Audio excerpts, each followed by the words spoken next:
तो नमस्कार दोस्तों, आज आपका स्वागत है डिफेंस टुडे में। तो आज हम बात करेंगे तुर्की और चीन के बारे में। तुर्की चीन के बारे में इसलिए बात क्योंकि भारतीय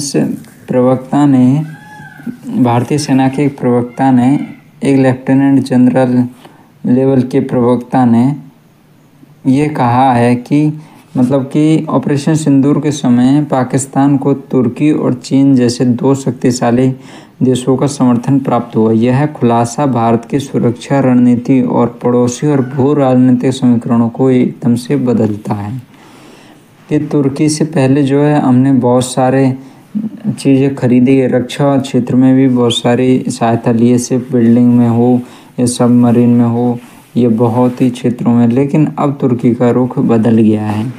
उसने क्या किया, पाकिस्तान को ड्रोन तकनीक, कम्युनिकेशन इंटरसेप्टर और प्रशिक्षण में बहुत मदद की और खुद के अपने सैनिक भेजे, जिससे कि पाकिस्तान इन ड्रोनों को उड़ा नहीं सकता, TB2 जैसे ड्रोनों को। तो उन्होंने अपने खुद के ड्रोन ऑपरेटर भेज के भारत की इंस्टॉलेशन की लाइव रिकॉर्डिंग उन्होंने प्राप्त की।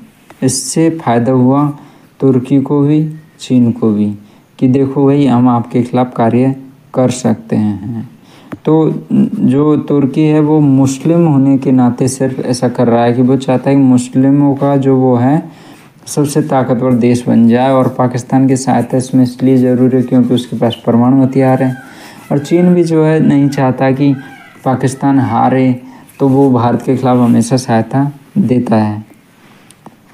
तो PLA ने पाकिस्तान के साथ लाइव सूचना शेयर की थी, जिससे भारत की ऑपरेशनल प्लानिंग को एक तरह से चुनौती मिली थी कि भाई आपकी लाइव लोकेशन, ये इंस्टॉलेशन यहाँ, ये इंस्टॉलेशन यहाँ। तो उनको सब पता था पाकिस्तान की आर्मी को, क्योंकि वो चीन के सैटेलाइट उन्हें खास मदद दे रहे थे। तो चीन और पाकिस्तान को ऑल वेदर फ्रेंडशिप ने इसे एक कोऑर्डिनेटेड स्ट्रेटेजिक पार्टनरशिप के रूप में बदल दिया। भारत के लिए खतरा इसलिए कि भारत ने एक नहीं 3 देशों से युद्ध लड़ा है, तो उनके पास बहुत एडवांस हथियार भी है। तो भारत को भी ऐसे एडवांस हथियारों की बहुत ज़्यादा ज़रूरत है। तुर्की का गठजोड़ इसमें चिंताजनक इसलिए भी कि वो नाटो का सदस्य, उसके खिलाफ युद्ध भी नहीं छेड़ा जा सकता। वैश्विक मंचों पर भारत के खिलाफ वो कि समर्थन ले सकता अमेरिका से, क्योंकि नाटो मेंबर होने के कारण उसके खिलाफ कोई कार्रवाई नहीं कर सकते, इसलिए वो अपने लड़ाके भेजता है।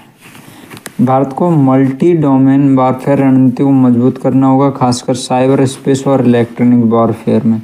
DRDO, RO, NTRO जैसी संस्थाओं को अधिक स्वतंत्रता और संसाधन देने होंगे ताकि इन खतरों का जवाब दिया जा सके। तो ऑपरेशन सिंदूर भारत के लिए एक सीखने का भी मंच और बैकअप कॉल भी है कि हमें पश्चिमी देशों के भरोसे बिल्कुल नहीं रहना। वो सब नाटो के सदस्य हैं, और तुर्की भारत के खिलाफ है, तो नाटो का सदस्य भारत के खिलाफ है। UK भी कोई खास भारत के साथ नहीं है, और अमेरिका भी कोई खास साथ नहीं देता। यूरोपीय देश तो पहले ही नहीं देते थे। तो इस तरह से हमें इनसे दूरी बनाए रखनी चाहिए, और रूस के साथ घनिष्ठतापूर्वक संबंध बनाए रखने चाहिए। रूस नहीं है तो भारत की सुरक्षा एकदम खतरे में नहीं है, भयंकर स्थिति में है।